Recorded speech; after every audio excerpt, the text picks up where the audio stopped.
আচ্ছা, আইপিএল তো শুরু হয়ে গেল। প্রতিবারের মতো এবারেও ধনী ভক্তরা মুখিয়ে তাদের গুরুদেবকে দেখবে বলে। তবে এখন যদি আপনাকে বলি এবারের আইপিএলে ঝাড়খণ্ডের রাঁচি থেকে আরও এক ধনী অংশগ্রহণ করছে, আজ্ঞে হ্যাঁ, আমি জানি আপনি হয়তো বেশ অবাক। তো চলুন আজকের ভিডিওতে আপনাদের জানাবো ঝাড়খণ্ডের দ্বিতীয় ধনী রবিন মিঞ্জের কথা, যা শুনে আপনি একবার হলেও এই প্লেয়ারের খেলা দেখতে অবশ্যই চাইবেন। রবিন মিঞ্জ, যিনি নাকি একসময় উনুনে পড়া শক্ত চালাকাঠকেই ব্যাট হিসেবে ব্যবহার করে খেলতেন, আর সেখান থেকেই আজ আইপিএলের ময়দানে। রাঁচির বিমানবন্দরের এক ছাপোষা সিকিউরিটি গার্ডের ছেলেকে আজ 3,60,00,000 টাকার বিনিময়ে দলে নিয়েছে গুজরাট টাইটান্স। রবিনের বাবা এককালে ছিলেন প্রাক্তন সেনা জওয়ান, কিন্তু আজ শুধুমাত্র অভাবের তাড়নায় তাকে করতে হচ্ছে সিকিউরিটি গার্ডের চাকরি। বলা বাহুল্য, তাও কোনো রকমে চলে তার সংসার। ঘরে একটা যৎসামান্য বিনোদনের মারফত হিসেবে টিভিও নেই, কিন্তু 21 বছর বয়সী রবিন এই কোনো কিছুকেই বাধা হতে দেয়নি। আইপিএলের অকশন শেষ হওয়ার পর জনসমক্ষে উঠে এসেছে ঝাড়খণ্ডের গুমলা জেলা, আর এর একমাত্র কারণ হলো এই জেলার তরুণ যোদ্ধা ক্রিকেটার রবিন মিঞ্জ।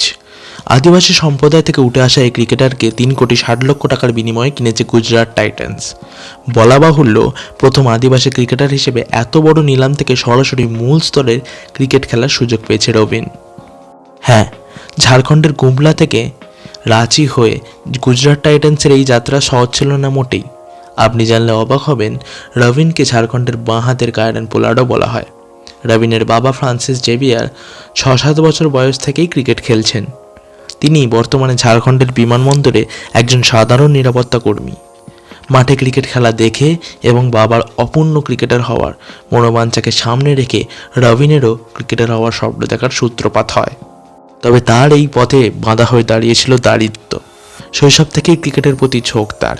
কাঠের উনুনে তাদের রান্না হতো, আর রান্নার পর উনুনে নেভানো কাঠ দিয়েই রবিন ব্যাট তৈরি করত, আর সেই ব্যাট নিয়েই পাড়ায় ক্রিকেট খেলতে যেত। ছেলের ক্রিকেটের প্রতি এইরূপ ভালোবাসার টান দেখে তার বাবা তাকে জন্মদিনে একটি কাঠের ব্যাট উপহার দেন, এবং পরবর্তীকালে তিনি রবিনকে রাঁচির একটি ক্রিকেট ট্রেনিং সেন্টারে ভর্তিও করিয়ে দেন। 10ম শ্রেণী পাশ করার পর রবিন পুরো সময়টাই ক্রিকেটে মনোনিবেশ করতে শুরু করে।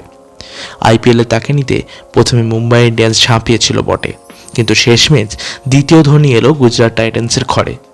কেএস ভগতের উত্তরসূরি স্বরূপ দ্বিতীয় উইকেট কিপার ব্যাটসম্যান হিসেবে তিনি এবারে সুযোগ পেতে পারেন আইপিএলে। আইপিএলের নিলামের আগে অবধি কজনই বা চিনত এই ছেলেটাকে, আর যেখানে এই রকম এক প্রতিভাবান ক্রিকেটারকে বেশিরভাগ বিশ্ববাসী তথা ভারতবাসী চেনেন না, সেখানে তার সিকিউরিটি গার্ড বাবাকে চেনাটা বেশ অস্বাভাবিক। রাঁচির বিমানবন্দর দিয়ে যখন বাকি ক্রিকেটাররা উড়ে যান বিভিন্ন গন্তব্যে, তখন স্বপ্ন দেখেন বিরসা মুন্ডা আন্তর্জাতিক বিমানবন্দরে দাঁড়িয়ে থাকা এক ছাপোষা নিরাপত্তা কর্মী। রোহিত বিরাটের কথা তো ছেড়েই দিলাম, এমনকি শুভমান গিলও চিনতে পারেনি। কদিন পরেই তার নেতৃত্বে মাঠে খেলতে নামা রবিন মিঞ্জের পিতা ফ্রান্সিস জেভিয়ারকে। হ্যাঁ, খেলাধুলা করার সুবাদে ভারতীয় সেনাতে চাকরি করতেন তিনি, কিন্তু অবসরের পর সংসারের হাল ধরতে হয় তাকে, এবং সেই জন্যই এই কাজ করতে হয় তাকে। সেদিন তার বাবার ইচ্ছা ছিল একদিন ডিউটিরত অবস্থায় ঠিক তার পাশ দিয়ে আর 5 জন ভারতীয় ক্রিকেটারের মতো তার ছেলেও ভারতীয় পোশাকে যাবেন, আর তাই আইপিএল হলো তার কাছে এক স্বর্ণদ্বার। তবে কদিন আগেই রবিন মিঞ্জের এক বাইক দুর্ঘটনায় গুরুতর আহত হতে দেখা যায় তাকে। তবে বর্তমানে তিনি অনেকটাই সুস্থ রয়েছেন ডাক্তারি নজরদারিতে। আশা করছি আসন্ন আইপিএলে তিনি দারুণ খেলবেন এবং তার বাবার স্বপ্ন পূরণের দিকে আরও এক পা এগোবেন। ভালো থাকবেন রবিন মিঞ্জ। আশা করছি আগামী দিনে এক নতুন ধনীকে পেতে চলেছে সমগ্র ইন্ডিয়ান ক্রিকেট। গোটা স্বপ্নের জলছবি পরিবারের তরফ থেকে আপনাকে ও আপনার পরিবারকে অনেক অনেক শুভেচ্ছা। কেমন লাগলো আজকের এই অজানা কথাটা জেনে? কমেন্ট করে জানাবেন আপনি কি আগে রবিন মিঞ্জকে চিনতেন নাকি আজকে চিনলেন। দেখা হচ্ছে পরের ভিডিওতে।